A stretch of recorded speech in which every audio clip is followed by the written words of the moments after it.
0, 1. Let's get started.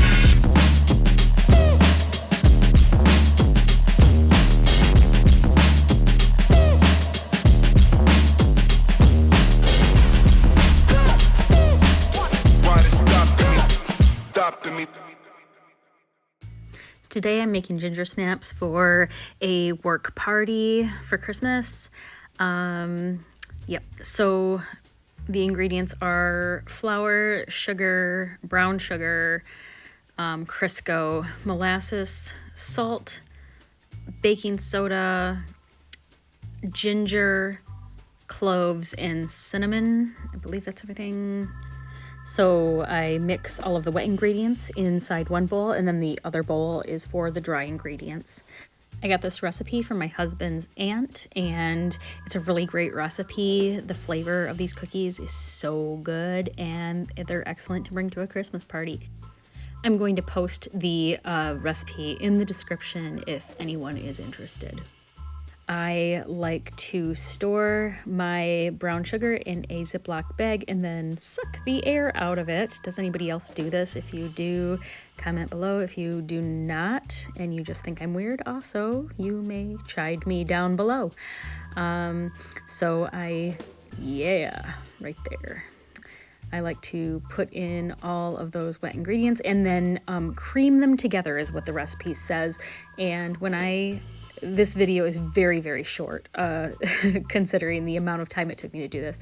My arm is sore from the amount of mixing I had to do, and it did come together quite well, but it does take a while. I mean, you could probably use a mixer to do this, but I just felt like punishing myself, so as per usual. So here's the molasses. It's where these cookies get some excellent flavor from. It's so good, and I kind of overfilled it a little bit, so that's not too bad.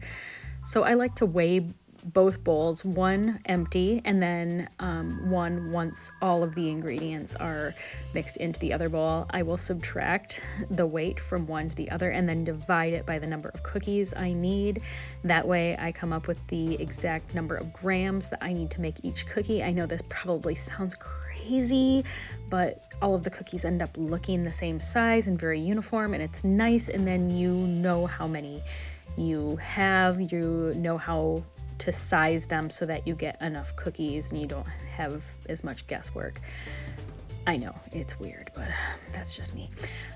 So I'm a little bit strange, and I just like things uniform and neat and tidy. Anyhow, I have a back injury, so I have to bend over with one leg up a lot of times. It's just more comfortable, and there I am, getting my bearings.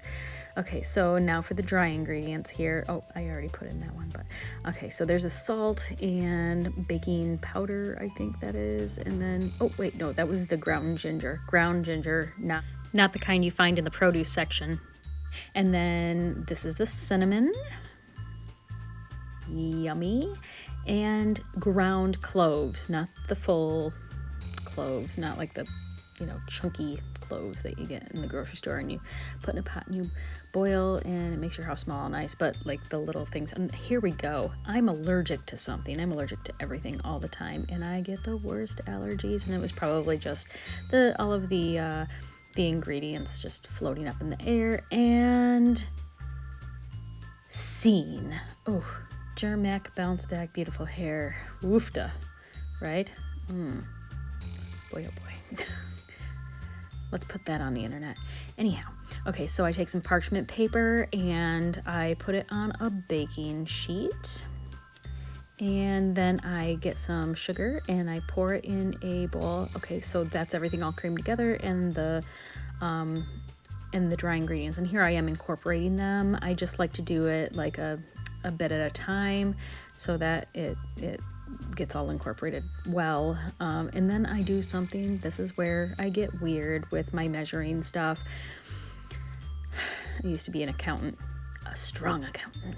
Anyhow, so I weigh each ball to make sure they're the right size. And I'll get a bowl. Okay, and this is where I'm measuring the both of the bowls. Okay, and that's it. Each ball needs to be 25 grams is what I figured in order to make enough cookies. And now I am measuring each one, rolling them up and dipping them in sugar. Well, no, wait, I'm rolling them up first, and then I'm going to dip them in sugar. And they're gonna look like a donut hole that's dipped in sugar. And then I'm just going to put them all together. And then I noticed it was snowing outside and it's so beautiful. And we decided to have a YouTube fire. And I'm waiting for the oven to heat up. It took forever. I turned it on like well into making the cookie dough and it was still not hot. So I don't know what's going on there, but maybe we'll figure it out one day. Anyhow, there's my ugly sweater that I'm going to wear to the Christmas party. And so here they are all rolled in sugar, and trust the process. So when they're done, like 8.5 minutes later is how long I put them in for. They're kind of cracked and then soft in the middle, but you have to let them cool. That's the key. And then this is them all done, and they are lining the pan, and see how they're all uniform in size and wonderful. Thank you so much.